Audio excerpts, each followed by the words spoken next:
Hello and happy Friday. Thank you to everybody who joined us at last night's hangout. We had a great time. We're there for about 2 hours, and if you want to listen to it or relive it, you can just go to that same link that I sent or the one I include in today's email. I have a great guest joining me today, one of my favorites, one of the smartest people I know, follow, read, and support. It's Anya Kamenetz of thegoldenhour.substack.com. She is a great writer and thinker and always a great conversation. If you want to jump to my conversation with Anya, it begins at 35 minutes. But I've got your headlines and your clips right now here on a Friday. Don't always do it on a Friday, but on this one I do. And don't count on me for Monday. I think I'm taking Monday off. I might surprise you and be here. But if I'm not, don't be worried. I've got plans. Okay. All right. Let's get to what I've got for you from yesterday. Man, because there is a lot. Let's start with day 21 of dictator Tott's war in Iran, the U.S.-Israel war, a.k.a. against Iran, nearing the end of a third week. Israel saying it won't attack any more major Iranian energy sites as Tehran's retaliatory strikes on Gulf nations push global oil prices up. Countries around the world, as well as the United Nations, are working to reopen the Strait of Hormuz, while Arab and Islamic leaders urge Iran to cease its attacks. Meanwhile, back here at home, Mar-a-Lago made headlines for downplaying the hefty bill of war costs and asking for $200 billion at the same time. Oh, and for cracking a joke about Pearl Harbor attack during a summit with Japan's leader. And our Secretary of Defense, he made a comment at the end of his press conference yesterday morning saying that all Americans should get down on their knees and say prayers for the troops in Jesus' name. That's right, he said in Jesus' name. And everybody appropriately lost it because it sure does sound like his holy war, his white Christian nationalist holy war, in this case against Iranians. But it's also against us, make no mistake. Back to the war, the Prime Minister of Israel, Benjamin Netanyahu, says the country will heed Trump's call not to repeat attacks on key Iranian energy sites. Part of the world's largest natural gas reserve was bombed. Netanyahu said Israel acted alone in striking a facility linked to the gas field Wednesday. However, two U.S. and Israeli sources familiar with the strike have contradicted Trump's claim that the U.S., quote, knew nothing about it. That's shocking. I think we probably knew. Tehran has retaliated with strikes on energy infrastructure in Israel and Qatar. The global oil benchmark hit $115 a barrel just on yesterday. One expert said gas prices could remain high for at least several weeks. The United Nations Maritime Organization will start negotiating with countries to establish a humanitarian corridor to free around 20,000 ships stranded in the Gulf. They did not give a time frame for when talks would begin or whether Iran, which has a chokehold on the Strait of Hormuz, would actually cooperate. The United Kingdom, for its part, has also sent military planners to work with the U.S. to come up with a, quote, viable collective plan to reopen the waterway.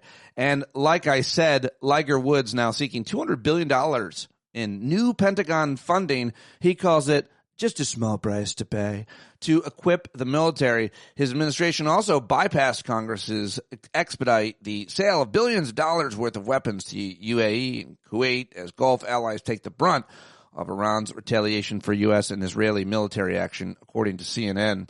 And so he also said he's not going to be deploying U.S. troops, but who knows? He tells different people different things all the time. Doesn't really matter what he says at all.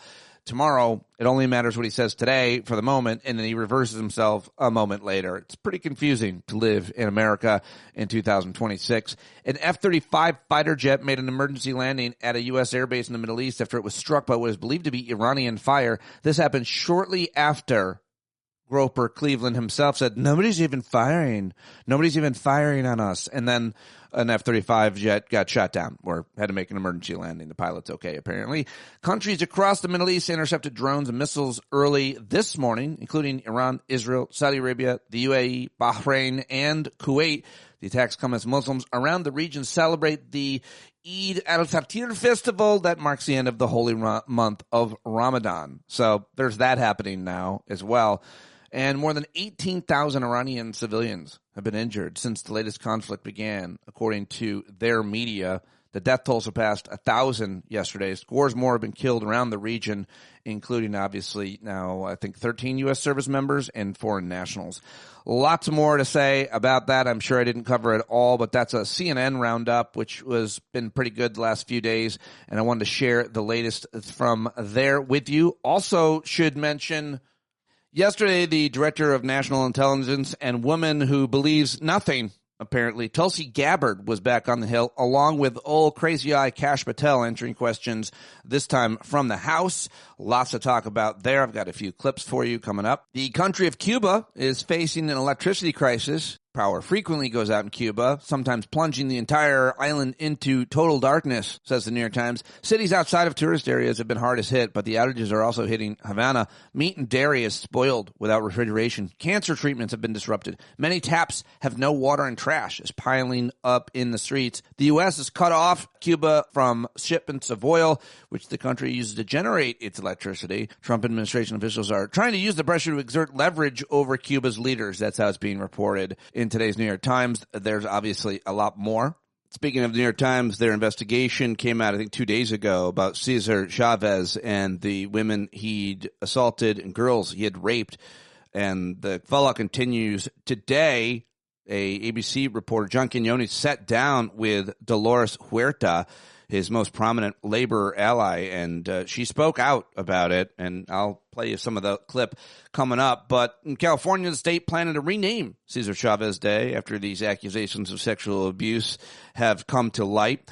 Also wanted to mention that in response to the EPA renouncing its ability to fight climate change, 24 states are suing the Trump administration. It's like 7,000 degrees in California right now, hot across the country, except for right here in the good old Northeast today. But yeah, the suit accuses the agency of illegally repealing the endangerment finding, which if you don't know what that is, the New York Times also did a whole great podcast about that. Highly recommend it. But it's a scientific assessment that requires the EPA to regulate greenhouse gases. And so I'm happy to see that lawsuit. I'll be following that one closely to see, of course, where it goes. Axios reported yesterday that former FBI Director James Comey has been subpoenaed again as part of the, quote, wide-ranging grand conspiracy case against the officials who investigated and prosecuted the former and now current president, again, Darth Tax Evader. The grand jury being overseen this time by guess who? District Court Judge Aileen Cannon, a Trump ally throughout the federal case over classified documents brought against him by former special counsel Jack Smith. I predict it goes nowhere. 2 former FBI agents are now filing a lawsuit against the FBI, Department of Justice, and specifically Director Kash Patel and Attorney General Pam Bondi, alleged their terminations were in violation of their constitutional right. I love it. 2 plaintiffs filed a 41-page complaint with their identities under seal in the U.S. District Court for District of Columbia yesterday. And I want to follow that one, and very important, very good. Let's see what happens there. Now, in a few less important but still stories I wanted to mention, here in the headlines, Sarah Huckabee Sanders was kicked out of a restaurant and then flipped off by employees who felt threatened. Of course, she's the governor of Arkansas, and she was in a restaurant in Little Rock, and they booted her, and she's mad. And we'll see what kind of reviews they get now. By the way, go to Noble Pies, noblepies.com, and review them. Give them good reviews, because some fascists went after our favorite pie makers in Little Warwick, New York, and put bad reviews. I'll put a link to it as soon as I get it from them. I don't know exactly where those reviews were, so I might have just wasted your time. Maybe on Google, wherever they get reviews, go review them. Let's look at the fact that ABC Entertainment Television yesterday announced it would not be airing the latest season of The Bachelorette after TMZ published a video of the show's star attacking her partner. That's right. Taylor Frankie Paul is star of the show, The Secret Lives of Mormon Wives, and the upcoming season of The Bachelorette. Apparently, she repeatedly hit her partner. And in the video, which was recorded by him, she takes multiple swings at him while he attempts to hold her back. And it's pretty ugly. I actually saw it. I don't know why I'm describing it. I don't know why I saw it, but I did watch it, and I feel dirty. And that is a pretty big story that everybody's paying attention to yesterday. That's why I mentioned that. And this tragedy, the body of a 20-year-old American student was identified in Spain. University of Alabama student went missing on Tuesday, where he traveled during spring break to visit friends who were studying there. And I feel like that makes people terrified to send their kids abroad, and it doesn't make me at all terrified. Actually, in a weird kind of way, this tragic story makes me feel more secure, because it's proof that it rarely happens that an American tourist or visitor, is a young person in this case, is traveling through Europe and something happens like that.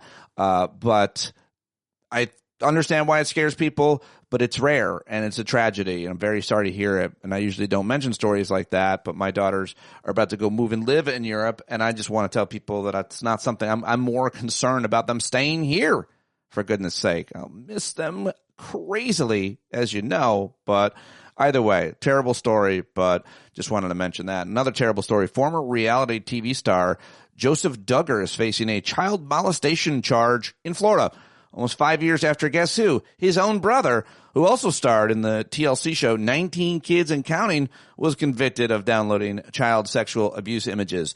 Yeah, not a trans person, not a drag queen. Nope, just another ultra-Christian. Unsurprising there, and also terrible. Yesterday, California's governor supported a move to, mention this one. And finally, good news: after months of WNBA labor negotiations, the Players Association president announced this week that the Players Union had struck a transformational verbal agreement with the league in which star athletes would reportedly be set to earn more than $1 million for the first time in league history. And I believe the league minimum went up 460%, and now it's going to be like $300,000, the league minimum, I read. It's a pretty big deal, big news, great news. The 30th WNBA season tips off May 8th, and I wanted to end the headlines with a good headline, a good story. So congratulations to those women for breaking another glass ceiling. And now it's time to get to the sound bites I brought for you today. It's the Clip Show. You love the Clip Show. People keep telling me, standupwithpete@gmail.com. I can't do any of these headlines and the Clip Show without your paid subscription. If you haven't signed up yet, please do. Patreon.com/Pete Dominic. And I like to start with some jokes. Let's start with some comedy. Here's Jimmy Kimmel last night on Jimmy Kimmel Live. It was very pleasant. You know, the temperature in Washington today was very pleasant outside. Outside in D.C., it was in the 50s. Inside the White House, it was very cold because President Trump met with the Prime Minister of Japan today. Now, Trump is hoping Japan will offer military assistance for his war in the Middle East. But instead, the Prime Minister brought him 250 cherry trees to commemorate our 250th anniversary. This is a guy who paved over the Rose Gardens. What is he going to do with 250 cherry trees? He'll probably use them to build a Waffle House or something, but Trump very much wants Japan to support his war on Iran. He asked the Prime Minister, he asked her today to send us a Godzilla, and she said no. You know, we often cringe when real leaders come to visit ours, but today I think we hit a new level of discomfort as FDRBs answered a reporter from Japan in an absolutely astonishing way. Why didn't you tell U.S. allies about the war before attacking Iran? So we are very confused about we Japanese citizens. Well, one thing, you don't want to signal too much. You know, when we go in, we went in very hard, and we didn't tell anybody about it because we wanted surprise. Who knows better about surprise than Japan? Okay? Why didn't you tell me about Pearl Harbor? Okay?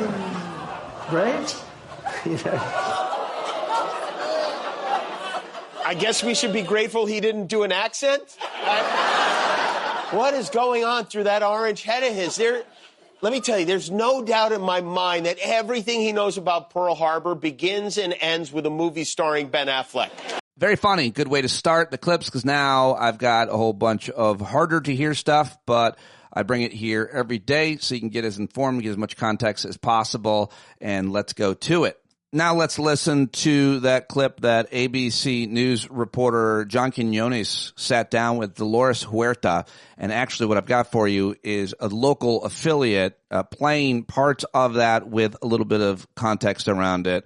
And it's almost 3 minutes. I think it's worth sharing. You get to hear her in her own voice and then some details. Watch the whole thing at ABC. Accusing civil rights icon Cesar Chavez of sexually abusing her years ago. This comes as local cities are trying to figure out what to do with statues and schools bearing Chavez's name. We have team coverage tonight. Eyewitness News reporter Ashley Mackey is in San Fernando, where just within the last 5 minutes, work has begun to remove a statue there. We begin with Eyewitness News reporter Abigail Velez live in the studio with what Huerta is saying tonight. Abigail? Well, Michelle, this is a significant and a difficult moment, especially because these allegations are coming from one of the most respected figures in the farm worker movement, Dolores Huerta. And for Chicanos, it's also one that's resonating far beyond that as communities across Southern California grapple with what this means for the legacy of Cesar Chavez. And to think that somebody that we looked at as our hero and our leader, it's pretty horrible. Dolores Huerta, a pillar of the farm worker movement, now speaking out as multiple women come forward with allegations that Cesar Chavez abused them, including claims involving minors, first reported by the New York Times. The response, immediate and widespread from elected officials, labor leaders, and community organizations, many calling the allegations heartbreaking and emphasizing support for survivors. I think we have to remember the good that he did and about the terrible things that he did.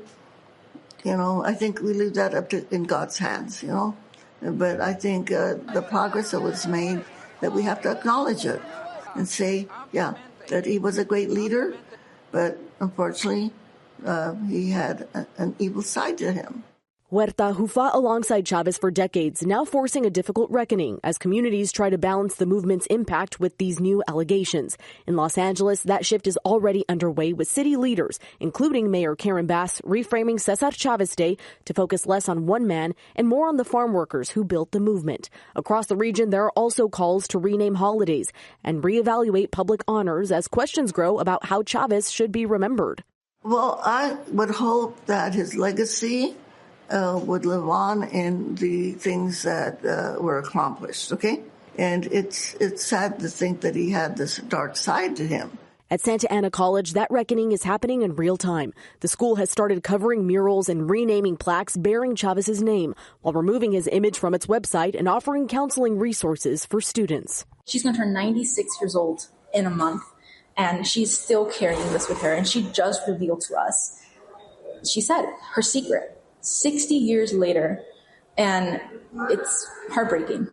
All right. Well, there you go. You can see more of that interview on World News Tonight on ABC. Okay, now let's go to yesterday. It's Capitol Hill, congressional hearings. You had the leaders of national security agencies, including the FBI, the DNI, Tulsi Gabbard. Kash Patel was there. He had to answer questions, in this case from Congressman Jim Himes, who does a great job proving that the entire concern about election security and voter fraud is made up. Here's the proof. Director Patel, how many non-citizens have been convicted of voting in U.S. elections in the last 10 years? The conviction stats are with the Department of Justice. I defer to them on that. You are the director of the FBI. Give me a guess. How many convictions in the last 1 year, 5 year, or 10 years? Ballpark. I don't have that with me, sir. Again, it's with the department. You don't have that okay.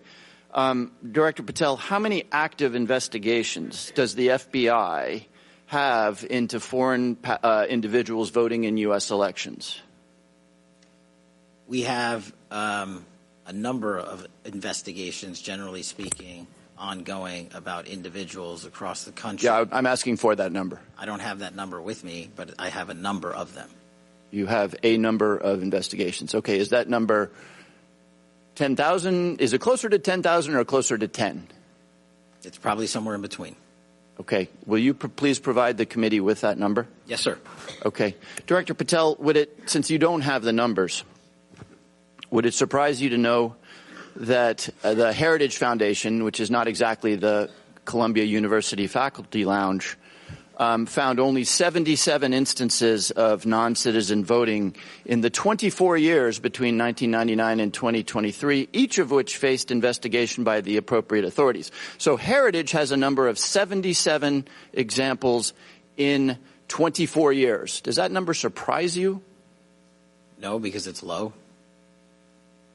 I don't understand your answer.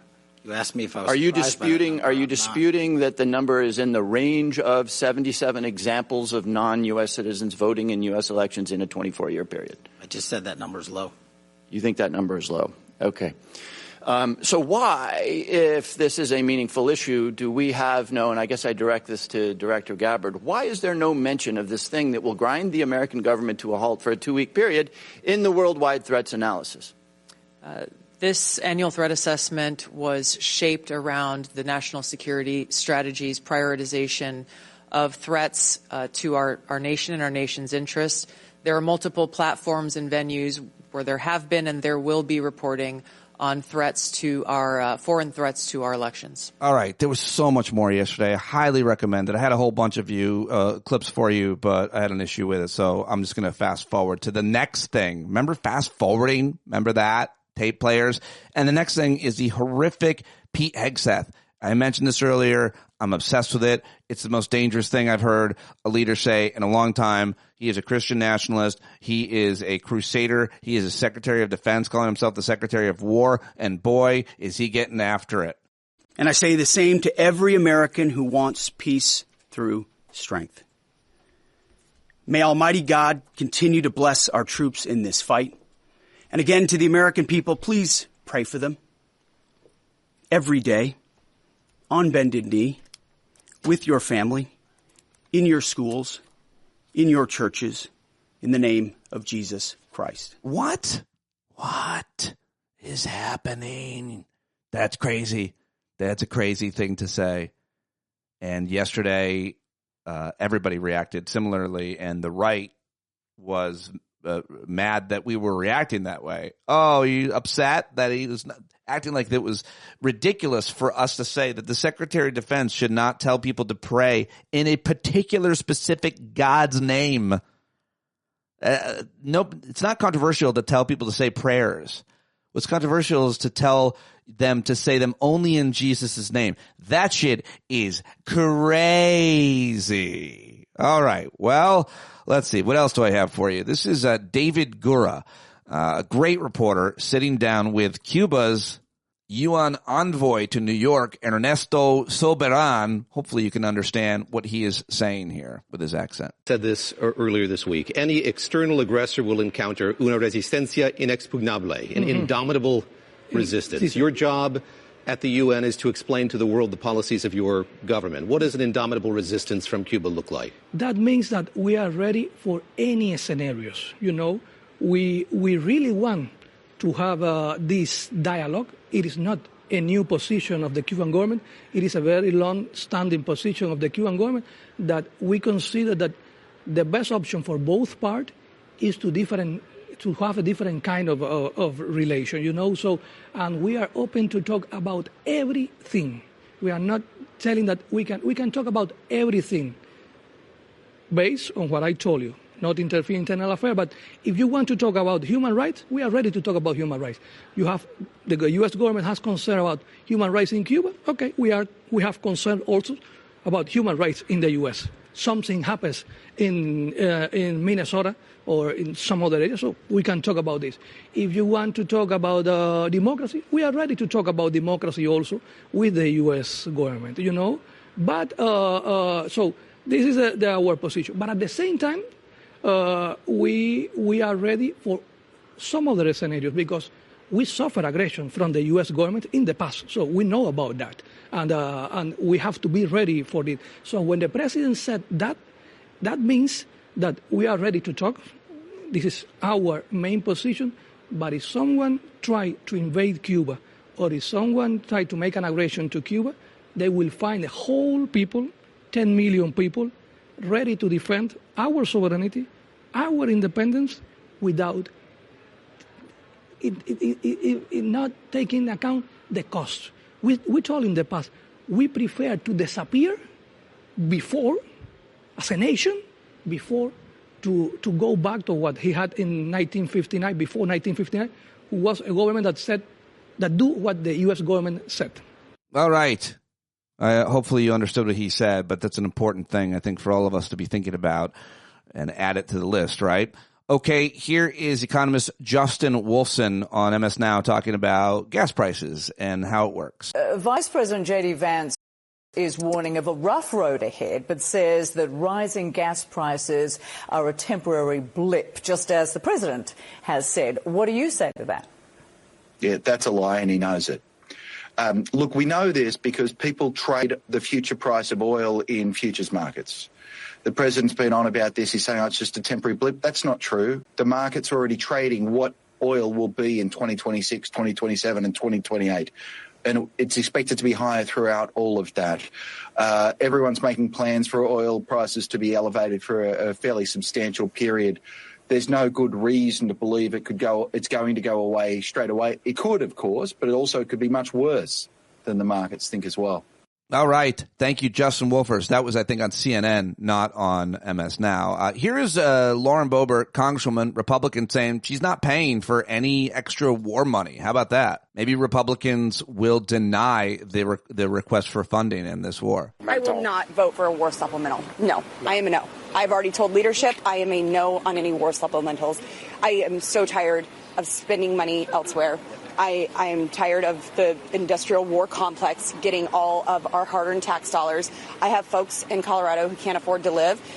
We need America First policies right now, and I'm not doing that. All right. Well, we'll see if they twist her arm and she caves. But here is Senator John Ossoff of Georgia on MS Now with Jen Psaki last night on a similar issue. The Department of Defense, as you well know, is asking for $200 billion with a B, dollars in order to fight this war. Where do you come down on that? I don't know if you saw Senator Lisa Murkowski's comments today, but I suspect that a request for an open-ended blank check for indefinite combat operations with no strings attached will fail even to attract Republican support in the United States Senate. You think it will fail? I think that there's going to be difficulty even mustering support on the other side of the aisle for that kind of open-ended commitment. The Department of Defense, as you will. Oh, well, how about that? That's a fascinating development and analysis from a guy who would know. How about this? We love Kyle Clark. He is a local reporter, gone national, goes viral all the time out in Colorado. He has a great commentary for communities looking to move on from honors for Cesar Chavez. Dolores Huerta is right there. Let's finish where we started. That America learned. If there is any solace on the day that America learned of the horrific allegations of abuse against civil rights icon Cesar Chavez, it's that we do not have to look far from the man to see a true hero of the movement who's worthy of the respect once given to Chavez. For today is also the day that America learned that Dolores Huerta is not just a civil rights champion who was at Cesar Chavez's side, but by her account now at the age of 96, she was also among the young women and underage girls who were abused by Chavez. Survivors who stayed silent for decades out of fear that talking would hurt the farm workers that their movement sought to protect. The evidence compiled by the journalists of the New York Times over years is deep and it is damning. Communities in Colorado and across the country are moving quickly to call off Cesar Chavez Day events and commemorations and questioning what to do with all of the parks and the schools and the government buildings named in his honor. Each community is going to make its own choice, but a worthy alternative is right there, just as she was right there during the Latino civil rights movement of a half century ago, Dolores Huerta. Communities would certainly be justified if they decided, take his name down, put her name up. Yeah, I like it. Kyle Clark, good stuff. Very well done, as always. And now I want to share with you a clip from actor Ed Norton. Everybody loves Ed Norton. Very smart guy by everybody's account. He sat down with Stephen Colbert, and this was very thoughtful, and I liked it, so I wanted to share it with you. It's worth acknowledging. I think that it's worth acknowledging that the anxiety of these times is particularly intense for a lot of people right now. I think that I think that we know the world is effed up in ways that are unprecedented in our lifetimes. But we also live in this unbelievable onslaught of information. You know, we see genocide being live streamed to us. We We see American citizens being killed by paramilitary people in our own streets for standing in solidarity with their neighbors. We're seeing Epstein's abuses titrated into us on a daily basis. And it is such a conundrum because we know that there's a value. We know that it's good in some ways to know what is actually happening, to know what's happening in Gaza, to know what's happening in Ukraine and Sudan and Minneapolis. But at the same time, it is very difficult to know what we as an individual person can do about all of that while moving through our day. I think. All right, good stuff from Ed Norton. Really well said. And there's a lot we can do, as you know, and many of you are doing it. So thank you very much, Ed Norton. Thank you for listening and for doing something. That's what I wanted to play it for. World to the Late Show. I'm your host, Stephen Colbert. Folks, I know things seem like they're spinning out of control right now, but I want to reassure you that everything is going to be okay. I want to, but I can't. Because I'm not that good of a liar, all right? By the way, great haircut. Sometimes bangs are too long. Yesterday, the Dow slipped on Trump's tariffs and fell down an elevator shaft. And today, it kept bonking its head on the way down, plunging more than 400 points. In the last 3 weeks in total, the stock market has lost $4 trillion in value. And experts now say the risk of a recession is 40%. And you can tell that even Fox News is taking that seriously because they're already lying about it. It would be Biden's recession. Oh, Maria. Maria, that excuse is getting harder and harder to make. You going in the bathroom? You may want to give it a minute. Joe Biden was in there about 8 weeks ago. Woo! And the Dow may not bounce back anytime soon because Trump's trade war with Canada keeps getting worse. Here's one of the problems. 85% of the electricity we import into the United States comes from Canada. And last night, in response to Trump's tariff threats, Ontario announced a 25% tax increase on electricity exports to the U.S. And that's a shame because Canadian electricity is clean energy. It's powered by pure, natural beaver in a big wheel. Obviously, not. That's made up, obviously. Sometimes it's a moose. Obviously, Trump is not pleased with this, so this morning he posted this message based on Ontario, Canada, placing a 25% tariff on electricity coming into the United States. I'm going to stop you right there, okay? Why did he put quotes around electricity?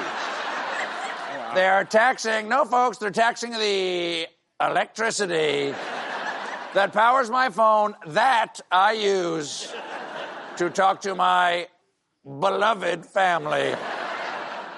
So now, he's threatening to take Canadian tariffs to 50% in response. And all this economic chaos has got to be a shock to MAGA voters because during the whole campaign, every rally, Trump made this promise. Starting on day one, we will end inflation and make America affordable again. Yes, day one. Make America affordable again. Or meh. And soon that is the sound you'll make when you open your electric bill. Meh! All right, Stephen Colbert last night. There you go, CBS Late Show. And now it's time to get to my guest. We were live yesterday morning, and you can watch it on YouTube and Substack at Stand Up with Pete. She's the author of 5 very important books that explore very different but important subjects, one of the reasons I love her. She was NPR's correspondent for education for several years, and she's a sought-after speaker and guest on shows like mine. Her new Substack, The Golden Hour, is so good. You got to go subscribe. I talk more about it, obviously, and reference a whole bunch of her latest there in today's interview. Follow her everywhere. Links to more about her on the show notes. Ladies and gentlemen, Anya Kamenetz. People aren't subscribed to your Substack. They should run, not walk. thegoldenhour.substack.com. I'll give the full intro on the podcast, but get all of her books. She's been covering tech, climate change, social movements, mental health, education, parenting, all things kids for almost 2 decades, one of my favorite journalists and writers, and I have to talk to her about her latest. And there's always a lot to talk with you about, Anya. Thank you very much for being here. Thank you so much for having me, Pete. So lots to discuss. We're going to have some fun because I have to ask you about the piece you wrote around your birthday. You turned 45 this year. Yes, it's true. It's true. And I'm gonna wrap up our conversation with that to end on a high note, because you wrote about, I'm trying to find it here, about like 45 things you've learned. And I love these lists when people make them. My dad made them once when he turned 70. And as soon as, but it matters like who it is. Like I might not read it if it's Kid Rock. What has he learned? What has Kid Rock learned? But if you wrote it, I'm like, ooh, I gotta see what Anya has come up with, and it is great. So we'll talk about that at the end. And happy birthday! That was a couple months ago, I guess. 6 months ago. Yeah. 6 months. All right. Well, the most important thing that we're not talking about is a really important piece. As soon as it came into my inbox, because I am a subscriber at Substack, I said, oh, I have to read this. I have to read this right now. Climate change is looming ever larger. It's no surprise it's harder to see you kind of open this with. And it's great reporting as always. You research, you talk to a lot of people, you reference other journalists, and of course you have your own editorial flair to it. But tell me how you approached this, or what the timing of it was. Did it have anything to do with a war? That was definitely part of it. But honestly, this has been creeping up on me in both private and public conversations. I'm involved with a bunch of different climate organizations, and they're kind of like, gosh, we're having a problem because this just isn't top of mind for people right now, even the most concerned people. And then, the feeling that I'd had that there was less climate coverage in the news was also, and actually this affected me personally. I had 3 editors fired and resigned over the last year that I work with as a freelancer. And so I personally had an issue of not being able to place climate stories as much as I had been. And I just looked across and realized this is happening across the entire news industry, what's left of it, right? There's several reasons as to why that might be. But first, let's be clear, the problem hasn't lessened. There is some kind of movement towards a conversation, and some former both entities, organization, companies, and even individuals like Bill Gates and others who've tried to reframe the climate crisis, the climate emergency, as it should be called. But it shouldn't be reframed, because the scientists aren't saying that. You have it laid out in the article in terms of statistically what has happened with the planet. But you say 2025 was the 3rd warmest year on record, 2024 being the warmest. 23 separate weather disasters in the United States, each costing $1 billion or more. Vast neighborhoods of our nation's 2nd largest city went up in flames, LA, creating $53 billion in damages. Dozens of children drowned in a flash flood in Texas, and the rate of warming is actually accelerating, a new scientific paper argued. And you're just looking at statistics in America over the past years, a couple. There's so much more. Where you want to pick up in terms of just framing that this is still an emergency. The bells are ringing. The bells are absolutely ringing. And, it is hard every time we barrage people with these numbers, because it does create a feeling of sort of numbness, paralysis, despair. But we have to be realistic. And I think that, the bigger picture shows that there is so much that we can do and that we have done to mitigate climate change. And since we started actually taking action, the projections have gotten, better. They've lowered from catastrophic to terrifying, right? So there's been an improvement, and there's a chance to do better if we keep our eye on the ball. But instead, there's been this crazy backpedaling, right? And it enrages me. I mean, to hear someone like Bill Gates with his resources and his platform, or Eric Schmidt, the former CEO of Google, saying, well, we can't really do much about this, or it's not top of mind for us anymore. It's so self-serving, and it's so just wrong. There's so many other examples from smaller company CEOs, other organizations, including ones that are supposed to be on the right side, nonprofits, academia, and so on, that see that this doesn't seem to be as important of an issue or as urgent of an issue. And one of the reasons is, and you can talk to climate activists and journalists about this, is because of the spread of autocracy, authoritarianism, fascism, and the threat that there is to democracy, and that we got to take care of that first before we work on climate. You have some interesting reporting and writing about that. How do you look at that? What do climate activists think?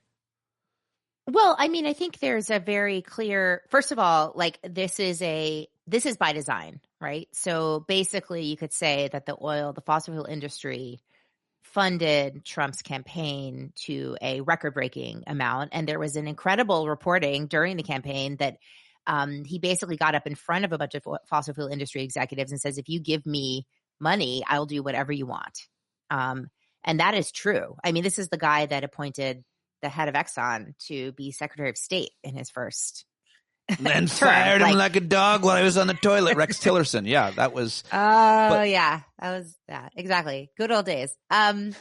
So basically the fossil fuel industry was like, this is our guy and we don't care about his lack of leadership or his, frankly, lack of competence. We're betting that chaos is our best bet, and I'll just add, like, since this piece came out, there was an incredible quote from not an activist, but an oil industry analyst who said the oil company's strategy is to pray for war.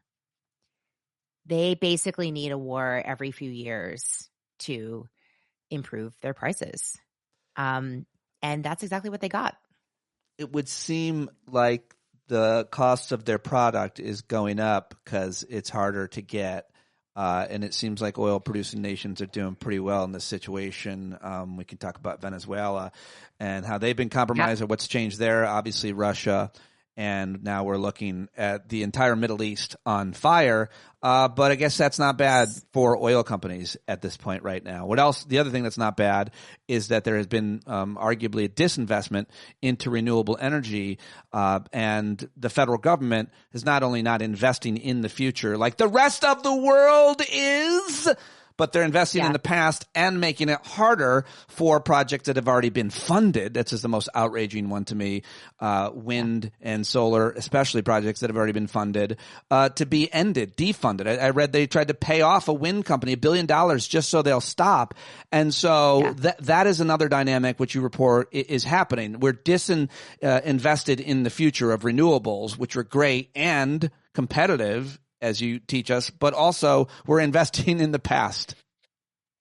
I mean, it's looking more and more like cartel economics, right? Like the fossil fuel industry spent decades arguing that it's just the logic of the market, right? We need this energy because it's the cheapest energy. Well, that's not true anymore, right? China owns the future. They are financing and building and selling the world of the electrotech revolution.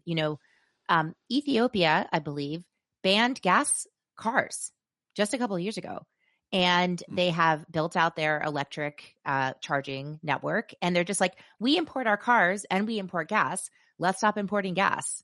And let's just have our own, we'll leapfrog. Not that many people own cars yet, but there's there's continents of people who are like, we don't have to live this way and we don't have to be dependent. And you can guarantee that all over the world, people are looking at this choke in the Strait of Hormuz, right? Particularly Asia. Asia gets, most of their oil from that shipping route and oil, natural gas. And in the short term, they're going to have to open up coal plants. So I've read about coal plants in Thailand are starting up again. In the long term, it's going to be batteries. And China is going to be so happy to sell them. So this looks like more and more like a desperate last stand from our oil companies and our fossil fuel and natural gas companies. And I just hope that they don't take the world with them. You have a great quote from a climate activist getting back to the point about, can we focus on climate and saving democracy? You talked to a young person named Aru Shiny Ajay of the Sunrise Movement, or somebody else. You're referencing another reporter who told A Matter of Degrees. I think climate change is the most existential threat to humanity, and authoritarianism and fascism seem to be getting in our way of stopping it. So I'm like, okay, if we got to knock out authoritarianism to knock out climate change, let's go. I like it. That was inspiring. Yeah, it's unstoppable. I mean, Sunrise is known for, the sit-in in Nancy Pelosi's office that AOC joined. That was a big political movement, got us eventually what became the Inflation Reduction Act, which is a terrible rename of the Green New Deal, has now been reversed. But there's a lot of things that, some of the stuff stayed, the tax credits and that kind of thing. So that was a huge win for that youth movement. In the last 6 months, they've been outside of ICE hotels. They've been doing noise demonstrations, making sure that ICE agents don't sleep well at night. And so this is just an example of a really pragmatic movement who are saying, we've got to deal with the threat that is most emergent. And there seems to be a coalition between fossil fuels and fascism. And I sound like you and I, we're sounding like sweaty conspiracy theorists talking about this, but I'm just talking about they gave Trump money so that Trump could do whatever he wanted. And that is where we're at. And we got to fight it. I just love that conspiracy theorists are thought of as really perspiring, very nervous. Yes. It's not, it's very, it's very interconnected, as you read about in this piece, obviously, but where there's money to be made, capitalists are going to try to make it, and fascists are going to work with them because they don't care about the rules. They care about winning.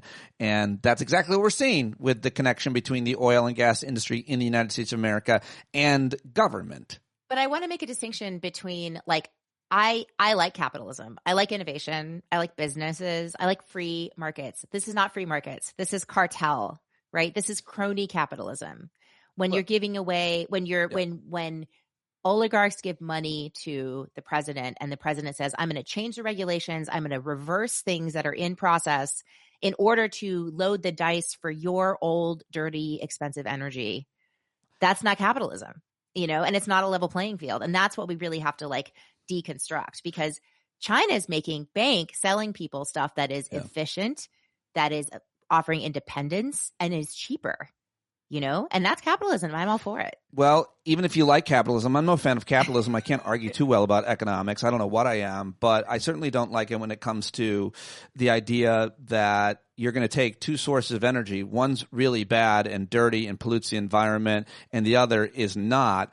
And you're going to put a little weight on the scales, which is what the United States of America has always done with the oil industry. We've subsidized it to the tune of hundreds of billions of dollars almost a year, and that makes it more affordable for a gallon of gas, which is why a lot of Americans can afford to buy giant pickup trucks. They're the best selling, and which is why when you go to Europe, can't do the conversion, but a liter of gas goes in these tiny little cars. You better not grow too tall because it's $8 for that, and a liter. And so that's not capitalism when you subsidize one form of energy and make the other one compete and put hurdles in the way of it. It's like a DEI for energy.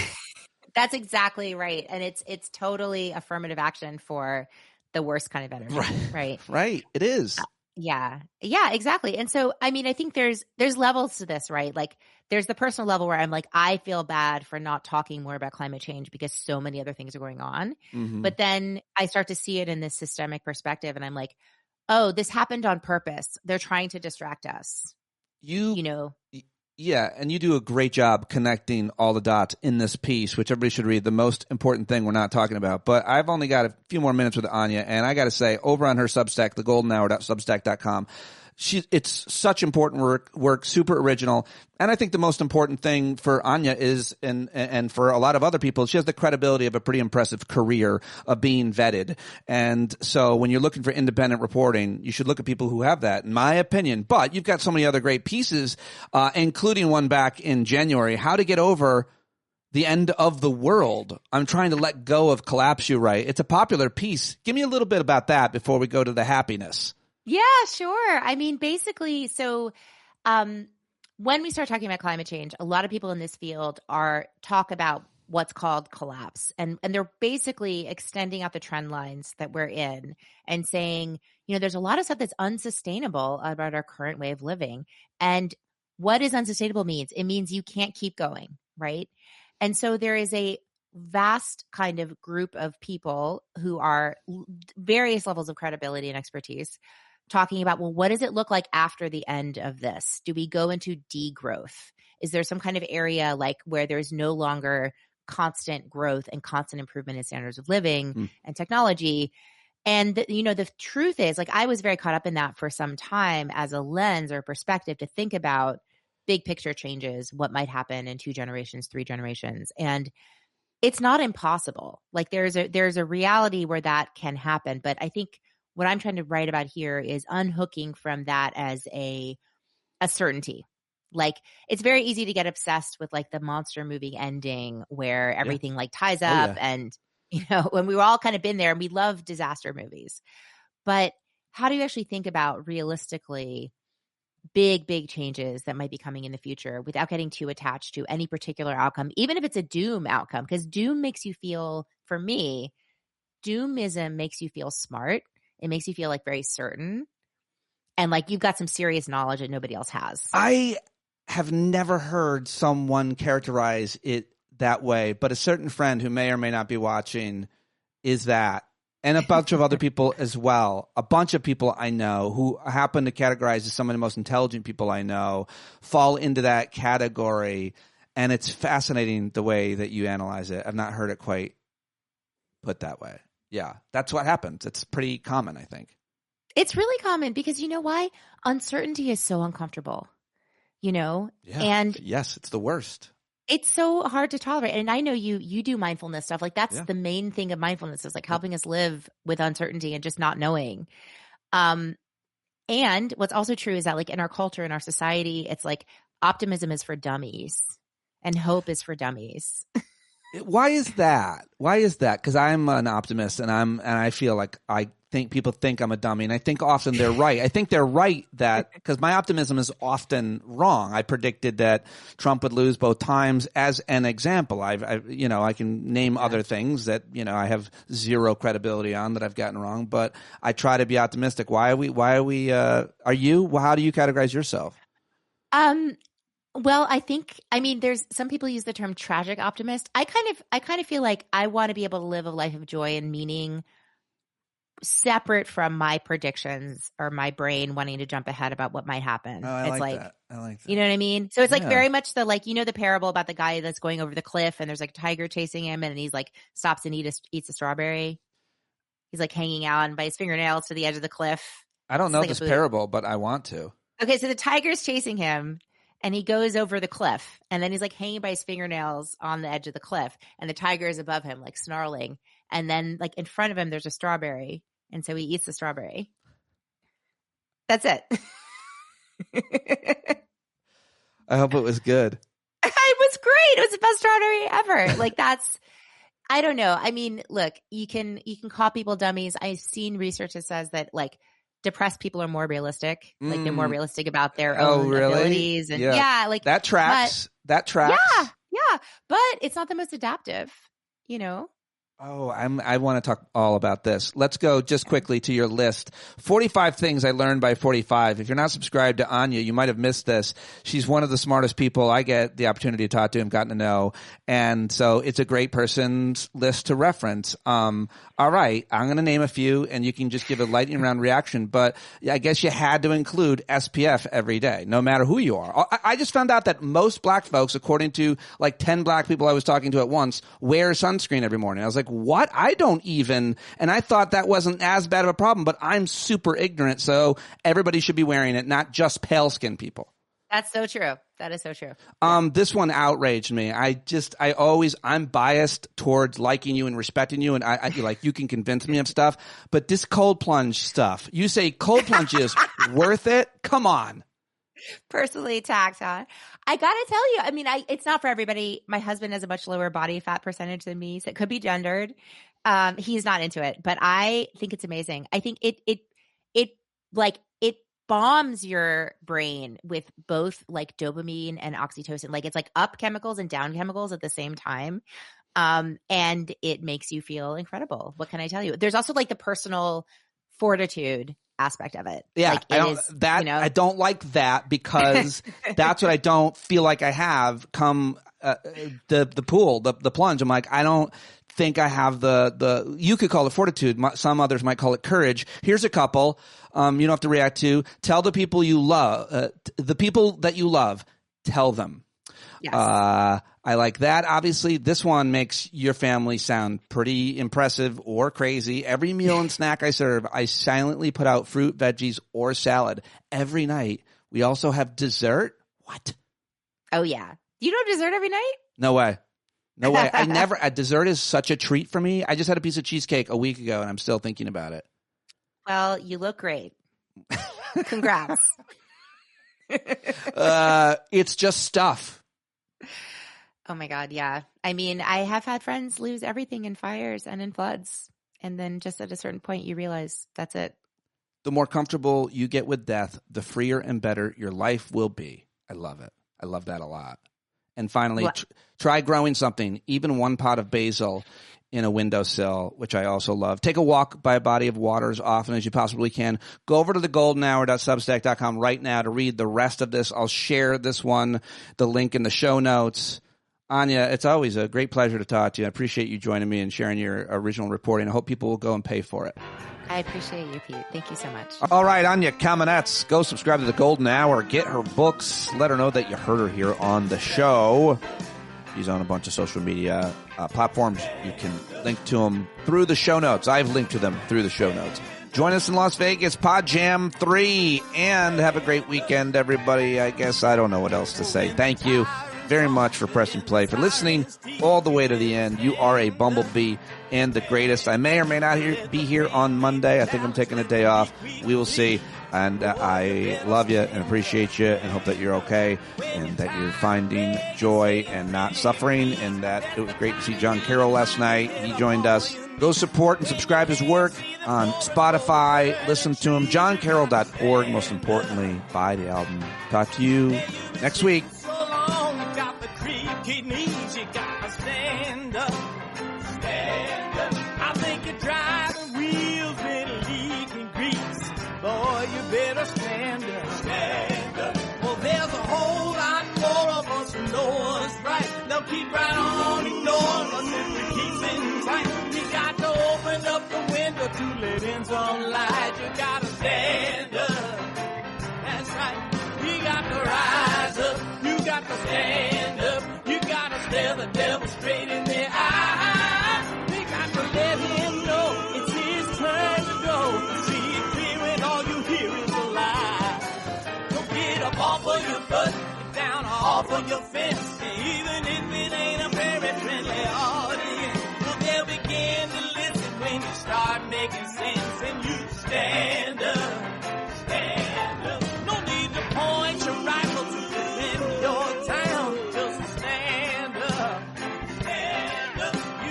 Can't deny you what you're laying down. Oh, you better stand up, stand up. Show your face of every color, yellow, black, red, and brown. She's the place where every lost child will finally be found. There's only one thing to do before we stand our ground, and that's stand up, stand up. Well, the founding fathers saw a land for all. They had to stand up, they had to stand up. They had a keen imagination for a crystal ball, drawing all the plans of a stand up. But all they had to go on was the time they were in, with other causes for laws, and since they weren't even sin, they knew that change was gonna come before the change would begin. They had to stand up. All right, they had to stand up. We got to stand up. We got to look the devil square in the eye. We gotta let him know it's his time to go, and make it clear when all we hear is a lie. Why you lying awake wondering where the money all went? It'll be the cost of freedom that'll go unspent. You can see him flee the scene of that experiment if you stand up.